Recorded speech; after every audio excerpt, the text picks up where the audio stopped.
Boa tarde, sejam bem-vindos à teleconferência da JHSF Participações sobre os resultados do terceiro trimestre de 2020.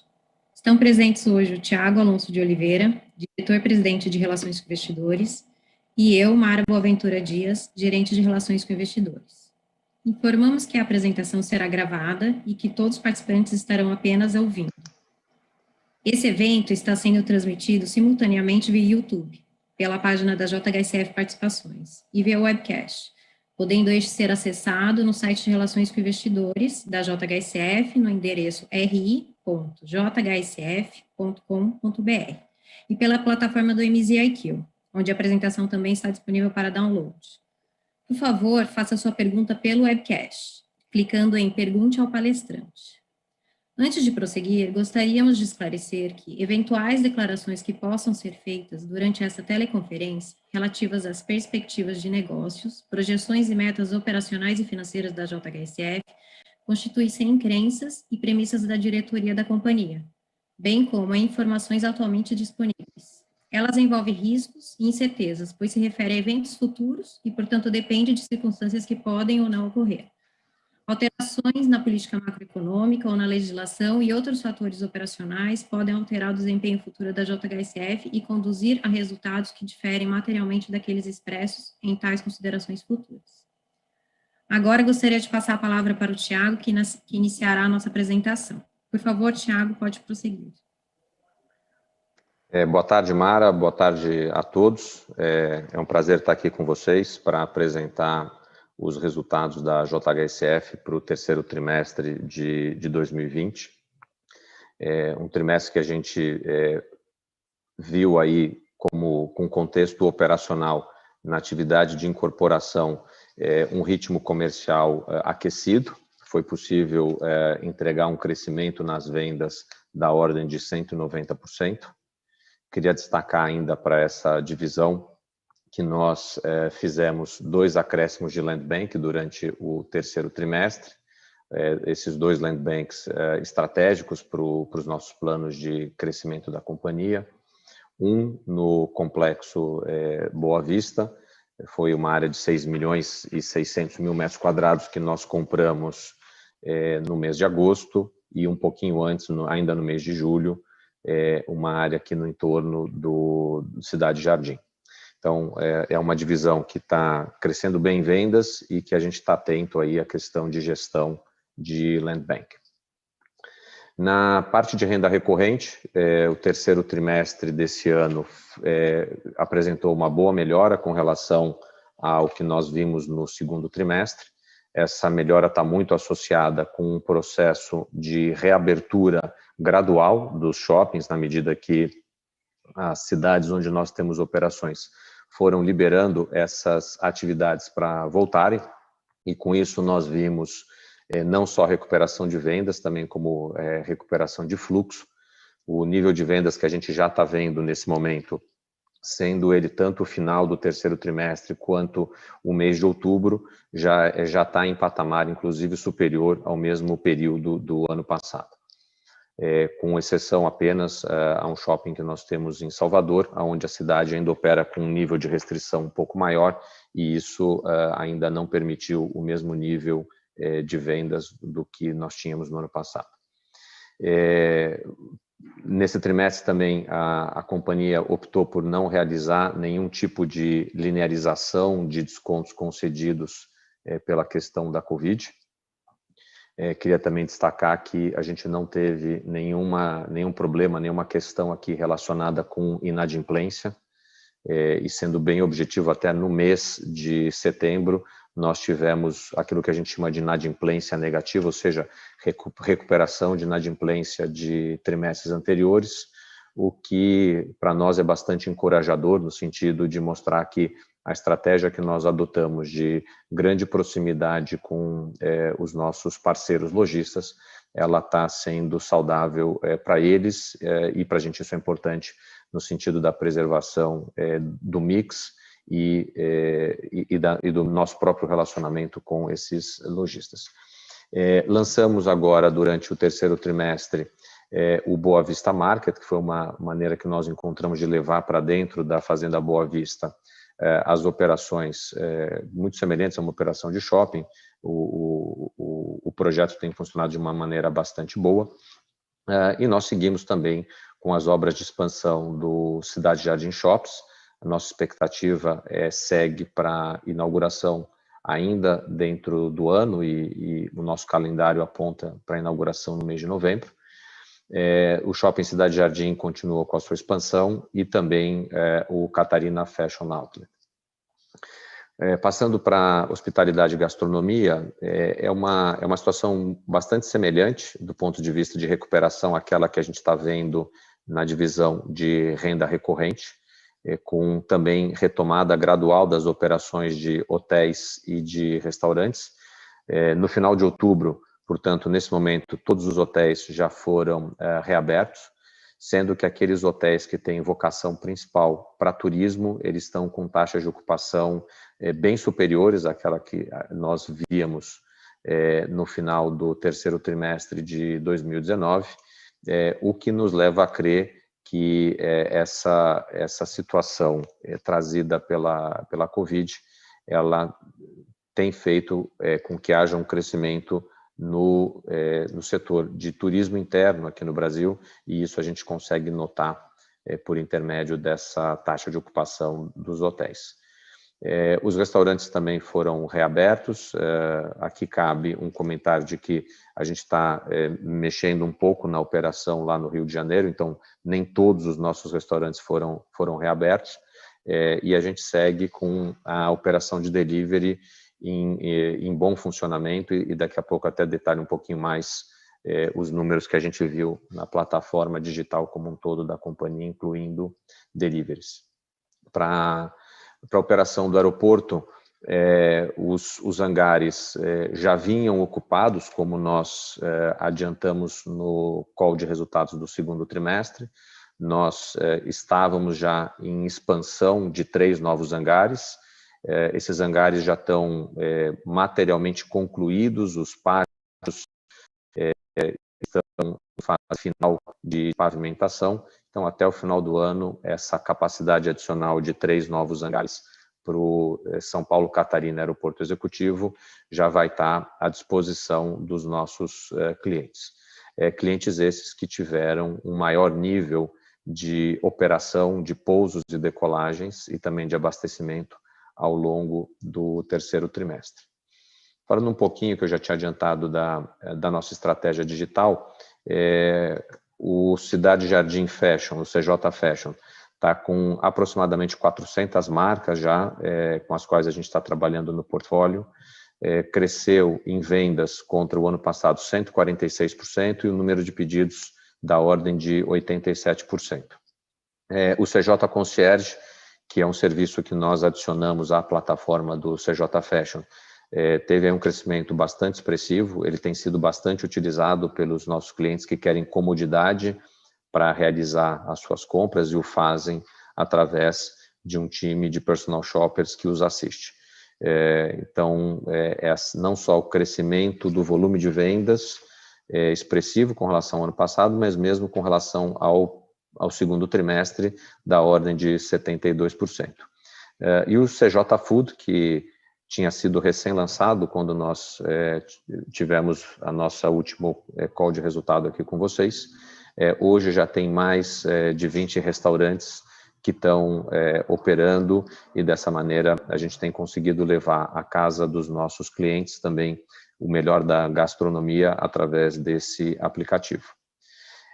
Falar em gastronomia, houve há cerca de 15 dias o lançamento do aplicativo Fazano.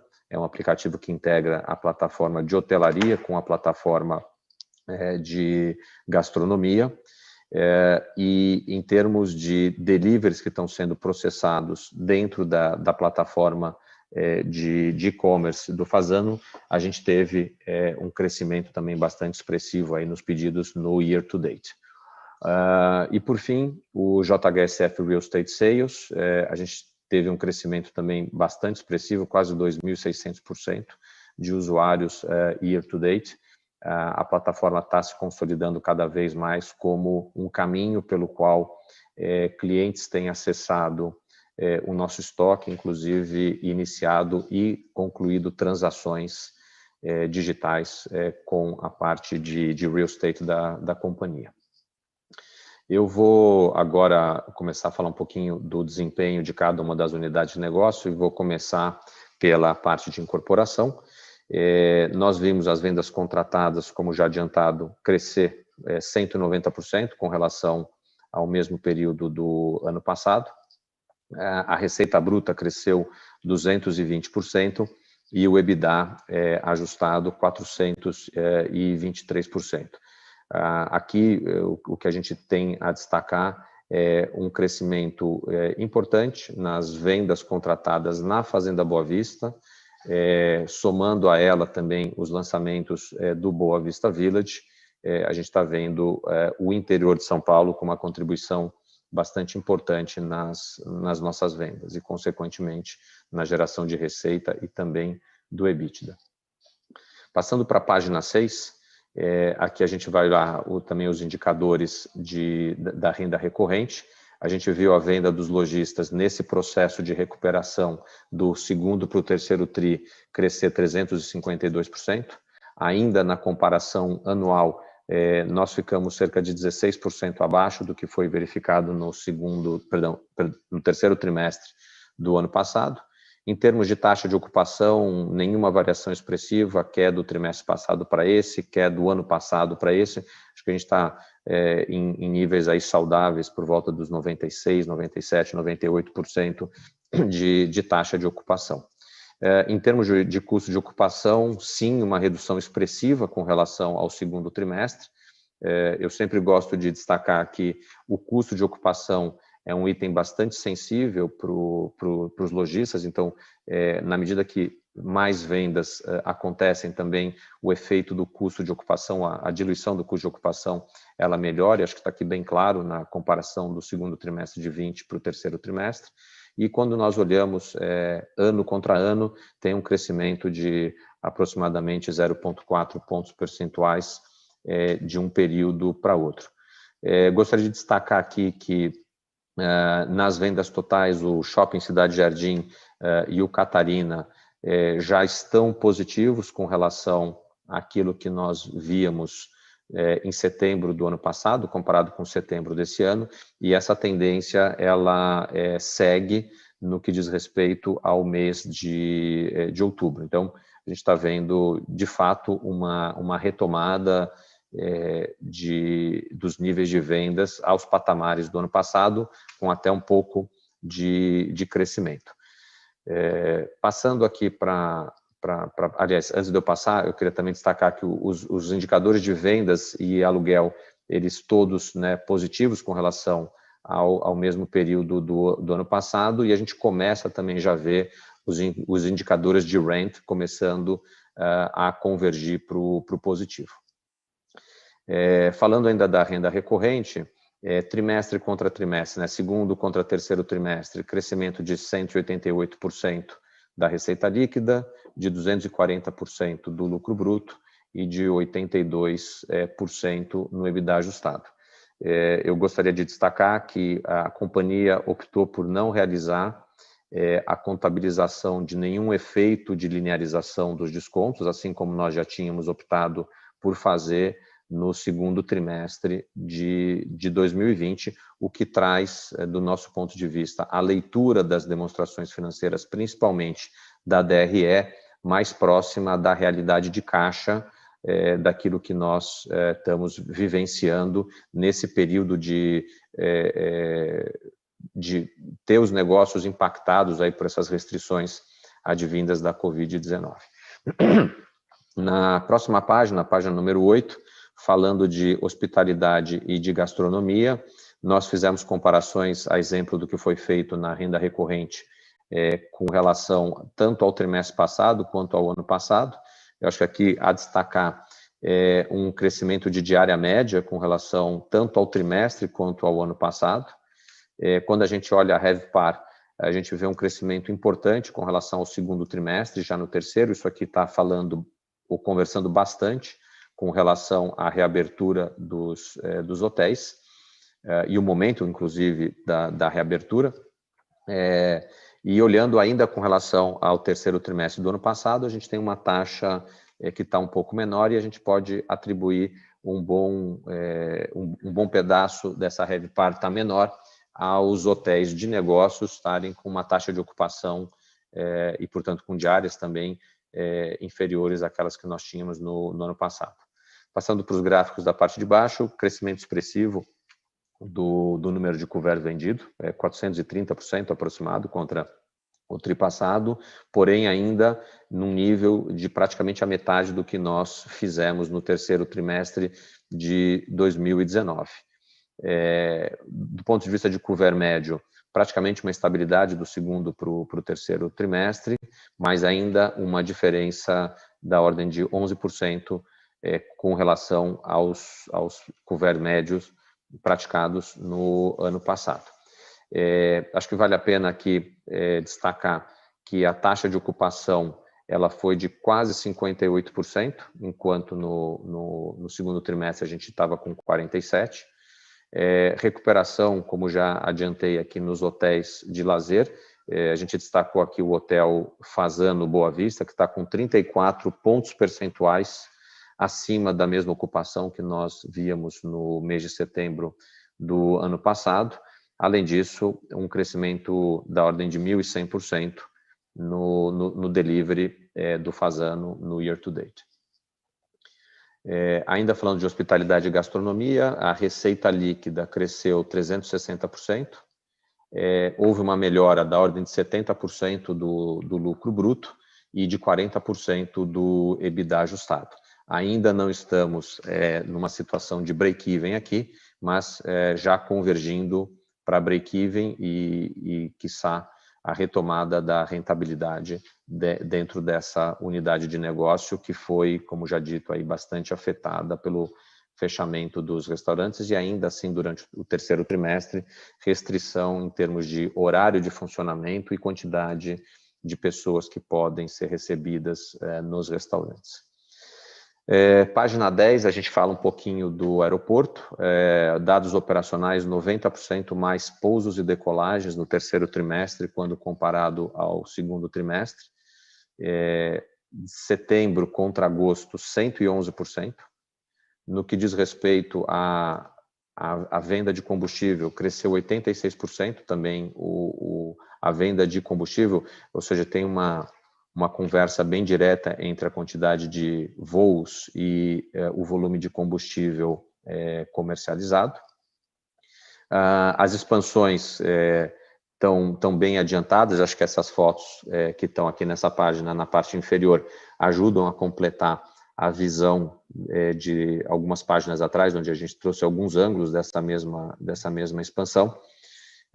E a comercialização desses espaços ela está seguindo bastante bem. Então, no que diz respeito aos aspectos operacionais do aeroporto, foi um trimestre de avanços, inclusive avanço em termos de operação, a parte de voo assistido também. Então, o aeroporto está indo na direção que nós planejávamos e exceto aí por estarmos mais adiantados na questão da ocupação da área, o resto tá deixando a gente bastante satisfeito aí com relação ao investimento que foi e segue sendo realizado.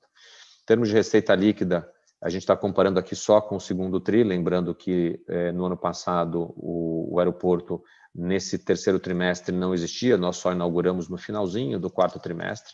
Então, por falta até de ter uma outra base de comparação, nós trouxemos aqui o comparativo com relação ao segundo tri de 2020, 82% de crescimento da receita líquida, 71% do lucro bruto e 31% aproximado do EBITDA ajustado. Por fim, aqui eu queria destacar que, em termos de resultado consolidado para JHSF Participações, esse trimestre contra o terceiro trimestre do ano passado, praticamente 93% de crescimento da receita líquida. O lucro bruto cresceu quase 200%, saindo de 90 para 265. O EBITDA ajustado da companhia, e aqui lembrando que o nosso EBITDA ajustado ele sempre exclui dos seus efeitos qualquer efeito das propriedades para investimento, assim como outros menores que fizerem sentido e são explicados nos nossos releases. Ele cresceu 232%, a gente chegou a um patamar de 229 milhões de EBITDA ajustado. Para aqueles dos senhores que olham também geração operacional de caixa, a nossa geração operacional de caixa desse trimestre foi de 210 milhões, então a gente está com um nível de EBITDA ajustado muito próximo daquilo que foi a geração operacional de caixa, como essa proxy em muitos momentos procura mostrar. Em termos de lucro líquido, aqui a gente destacou, né, do lucro líquido total, o lucro líquido realizado. O nosso lucro líquido total ele cresceu 87%, mas o lucro líquido realizado ele cresceu de 51 para 175 milhões. Lembrando que o lucro a realizar ele é o efeito do resultado líquido das propriedades para investimento. Falar em propriedade para investimento, quem quiser um pouco mais de detalhe, nós trouxemos mais informações esse trimestre, tanto no release de resultados quanto no ITR.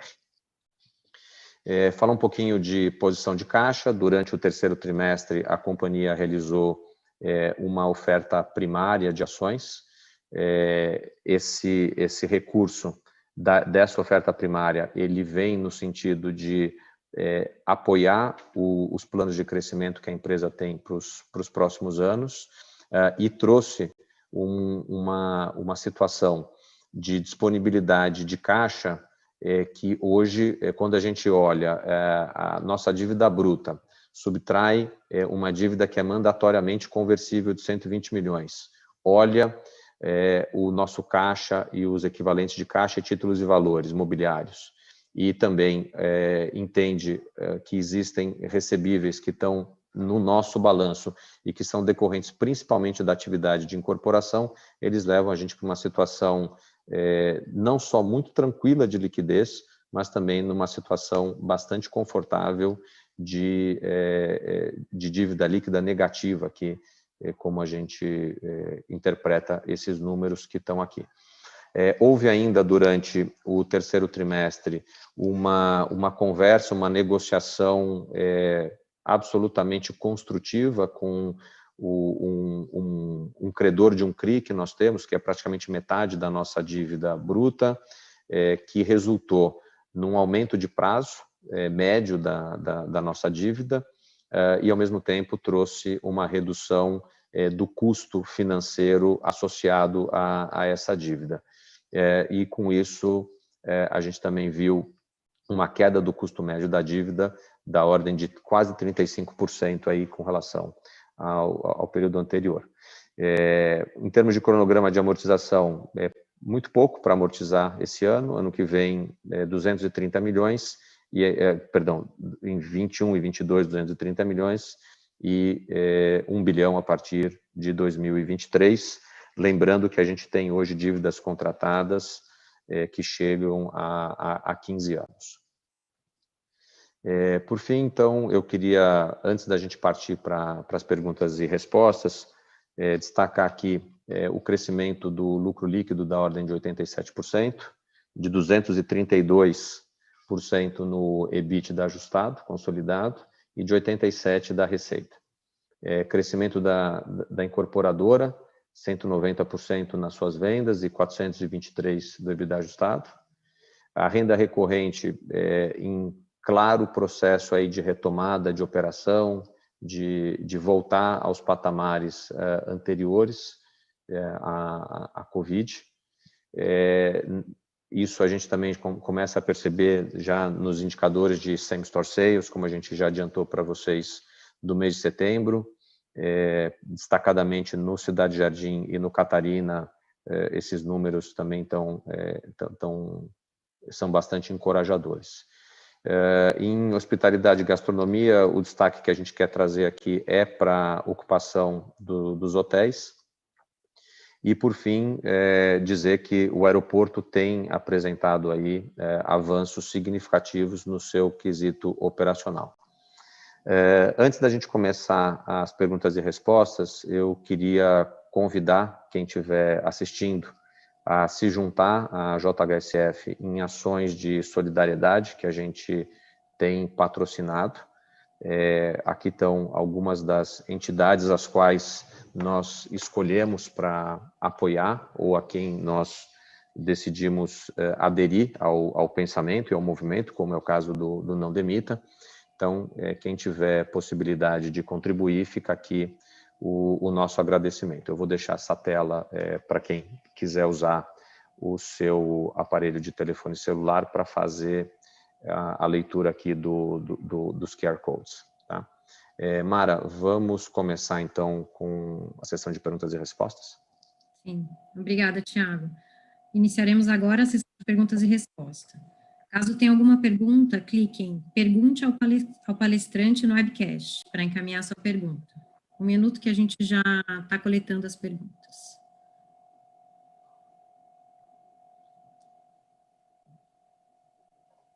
Tiago, a gente tem uma pergunta sobre o segmento digital, perspectiva do segmento e se você acredita, enfim, se a empresa acredita que vai estabilizar entre o físico e o online o volume de vendas. Assim, eu acho que hoje está na agenda de qualquer companhia, e na nossa não é diferente, essa combinação do físico com o digital. A gente acredita muito no combinado ser melhor do que o puro. Então, o nosso approach para o digital, ele é muito associado com, através dessas ferramentas, levar mais comodidade para o cliente. Então, a gente acredita que o cliente melhor atendido é aquele que tem o físico e que tem o digital. Nós somos uma empresa que atendemos bem os nossos clientes no físico e que estamos investindo no digital já desde o ano de 2016. Então, eu acho que é uma ferramenta que ela vem para ficar e para coexistir com as outras formas tradicionais aí de fazer os negócios. Sim. Tem uma pergunta aqui em relação aos shoppings, a gente mencionou setembro e o que a gente está vendo em outubro, que dá para ter uma ideia do quarto trimestre, se já vai voltar para o patamar perto de pré-Covid. Assim, a gente tem que olhar aqui um pouco com calma, né, como vai olhar o quarto trimestre, e principalmente porque a questão dos shoppings ela está muito associada com a quantidade de horas que os shoppings estão funcionando. Então, o que a gente consegue, nesse momento, antecipar é que, olhando o que aconteceu no mês de outubro, é uma confirmação da tendência já verificada no mês de setembro, ou seja, de vendas em patamares na comparação com relação ao ano passado, que já estão entrando no positivo.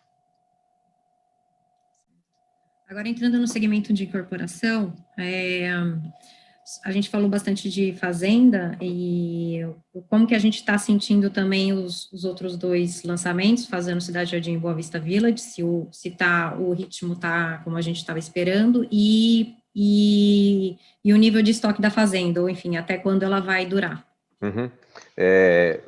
Vamos lá, a gente, olhando para a Fazenda Boa Vista, a gente ainda tem um nível de estoque que a gente julga aí adequado para, junto com terrenos que vão ser comercializados no Boa Vista Village, atender a demanda enquanto a gente prepara o empreendimento que vai ser erguido naquele land bank que no início da nossa apresentação aqui eu contextualizei para vocês. Eu acho que com relação às vendas atuais do Boa Vista Village, está bem em linha com aquilo que a gente vinha imaginando quando fez o lançamento desse projeto. A gente está satisfeito, o projeto ficou incrível, já está em obras, e daqui a muito pouco tempo a gente já vai começar a ver não mais só pelas animações, mas pela parte real, a entrega das primeiras unidades desse empreendimento. O Fasano Cidade Jardim, a gente fez uma modificação, para aqueles que conhecem com mais detalhes o projeto, nós inicialmente tínhamos imaginado uma área dele dedicada para uma propriedade compartilhada. Nós modificamos esse aspecto do projeto e, ao mesmo tempo, também desenvolvemos algumas plantas com áreas maiores. E isso tem gerado mais atratividade para o projeto. Então, agora no terceiro trimestre, nós vendemos umas 3 ou 4 vezes, se eu não estou aqui esquecendo de algum número, mais do que foi vendido no segundo trimestre, que foi um período que a gente, de fato, deu uma parada para fazer esse acerto do ponto de vista do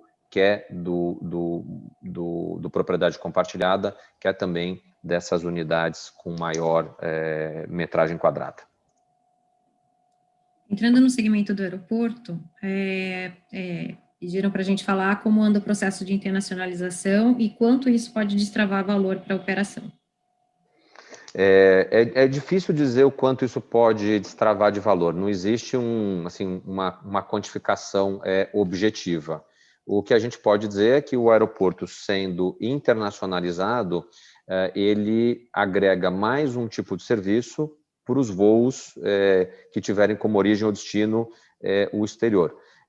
Nesse momento, para ser bem honesto, e é um momento em que tem pouco voo internacional acontecendo por conta de restrições que existem em vários países vizinhos ao Brasil, de fronteira ou até mesmo países mais distantes.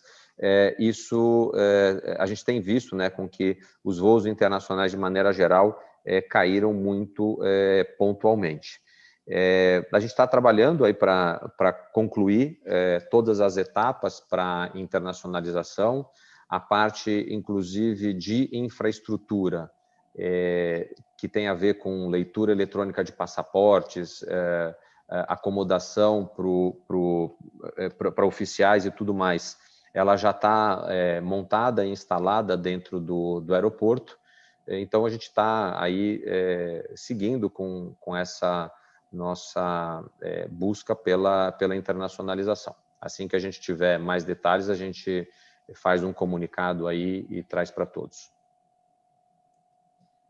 Sobre os projetos de expansão dos shoppings e os greenfields, fala um pouquinho sobre a perspectiva, se está no prazo, como que anda? Não, no geral, está tudo dentro do prazo, a gente está bem satisfeito com as questões de comercialização. Eu acho que os níveis que a gente mostrou instantes atrás de taxa de ocupação nos 2 principais ativos que estão em expansão, tanto o Cidade Jardim quanto Catarina, e não só a ocupação, mas o custo de ocupação que a gente tem conseguido entregar para os lojistas e, ao mesmo tempo, a solidez de vendas que eles têm apresentado, isso está gerando para a gente bons argumentos para seguir com a comercialização dessas expansões. No segmento do Fasano, como que anda as unidades internacionais e o plano de expansão? Como que a gente está? A parte de expansão, nesse momento, a gente está muito focado na parte internacional, a retomar os planos que a gente vinha fazendo para Nova York, para Manhattan. Para quem não está acompanhando esse assunto muito de perto, a cidade foi muito impactada no que diz respeito à funcionalidade de uma série de coisas, inclusive as obras que nós tínhamos para o restaurante, elas tiveram que ser reduzidas num ritmo bastante importante. O residencial ele já estava pronto no início do ano. O que acabou a Covid impactando foi mais a velocidade de comercialização. Do nosso lado, a gente quer entender um pouco melhor nos próximos meses os impactos mais definitivos que a Covid pode trazer para o segmento de turismo, para então seguir a nossa avaliação de destinos para expansão dessa marca. Tem uma pergunta aqui se a volatilidade da moeda, do dólar, afeta em algum sentido tanto despesa quanto receita da companhia. A resposta é sim, afeta um pouco a nossa receita e despesa do negócio de varejo. A gente opera um varejo que é eminentemente de produtos importados, então ali tem sim uma exposição. No que diz respeito a um eventual fluxo turístico do exterior para cá, o dólar forte ele é bom para essa atividade. Então, cada um dos nossos negócios ele tem um comportamento diferente com relação à questão do patamar de dólar. Eu acho que a volatilidade, eu não sei se eu entendi errado aqui a pergunta, que eu acabei trocando o conceito da volatilidade pelo conceito de uma taxa de dólar mais alto, mas eu acho que a volatilidade ela acaba não sendo boa para nenhum negócio no longo prazo, mas no curto prazo ela pode trazer oportunidades pontuais. Tem mais uma pergunta aqui, que é se a gente, que sempre fazem para a gente, se a gente tem alguma possibilidade de expansão para outros estados e outras... Na verdade, a gente já está presente em outros estados, então, no estado do Amazonas, onde a gente tem uma operação de shopping, no estado da Bahia, onde além de shopping, a gente ainda tem um pouco de estoque, muito pouca coisa, mas ainda tem, de um empreendimento na cidade de Salvador, e em Salvador a gente tem o Hotel Fasano. Rio de Janeiro, capital, a gente tem operação de restaurantes e de hotel. Angra dos Reis, a mesma coisa. Então, esses são os estados, além de São Paulo, né, onde nós estamos nesse momento com operações. Acho que como diretriz geral, a gente pode fazer um ou outro negócio em estados que não sejam São Paulo, mas acho que o grosso, o cerne, né, da atividade atual e daquilo que a gente olha para a empresa num futuro aí previsível, ele está muito mais associado ao estado de São Paulo do que o restante de todos os outros estados do país juntos. Tiago, e uma última pergunta sobre o terreno que a gente comprou perto da fazenda, lá da Fazenda Boa Vista, se a gente tem planos de acelerar, dado que a segunda residência ainda está bem aquecido, enfim, ou qual é a perspectiva de lançamento desse produto? A gente não tem uma data para fazer o lançamento, nós estamos seguindo aí uma sequência de atos que precisam ser feitos para que a gente possa, inclusive, preparar um produto e apresentar esse produto para os nossos clientes. Se vocês perguntarem, se a pergunta é no sentido, do nosso interesse acelerar o empreendimento? A gente só tem que respeitar essa sequência aí de eventos para que eles aconteçam. Eu acho que é importante nessa observação, né, do que está acontecendo, e a gente está chamando aqui muito do interior de São Paulo, isso não é uma situação pontual que a gente está vendo aqui. Nas grandes metrópoles no mundo, e até em outras capitais aqui do Brasil, o que se percebeu é que com essa digitalização, principalmente, né, da comunicação, do trabalho, do estudo, algumas famílias, para não dizer várias famílias, foram buscar uma qualidade de vida melhor em cidades relativamente próximas a essas metrópoles, e eu acho que, nesse aspecto, a JHSF está bastante bem posicionada em termos de já ter uma base de produtos estabelecida e também de já ter um land bank expressivo, quer no Complexo Boa Vista, quer no Complexo do Parque Catarina. Ótimo. Obrigada, Thiago. Acho que a gente pode encerrar agora a nossa teleconferência. Agradeço a todos que estavam no Q&A, estou à disposição. Thiago, passo a palavra para você. Mara, obrigado por ajudar com as perguntas e respostas, e também quero deixar um agradecimento aqui especial ao time da JHSF. É um time que são 3.000 pessoas que puderam trabalhar mais aí durante o terceiro trimestre do que pudemos trabalhar durante o segundo trimestre para seguir com o avanço das nossas atividades empresariais. Então, eu quero deixar, em nome do Conselho de Administração e da diretoria, um muito obrigado para todos vocês pela energia, pela dedicação e por mais um trimestre de boa entrega de resultados. Sigam bem, sigam se cuidando, e vamos seguir focados aí na realização do trabalho que a gente tem pela frente aí, não só até o final desse ano, mas ano que vem e os vários anos aí que vem pela frente.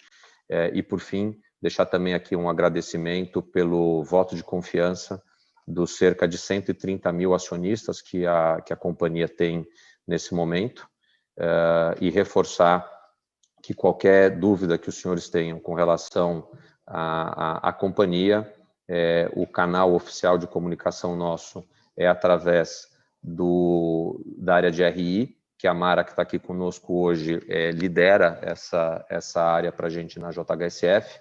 Ela pode ser acessada tanto pelo e-mail ri@jhsf.com.br, como pelo telefone São Paulo, 3702-5473. Mais uma vez, muito obrigado a todos pela participação nessa teleconferência. Tenham um bom final de dia e um bom final de semana. Obrigado.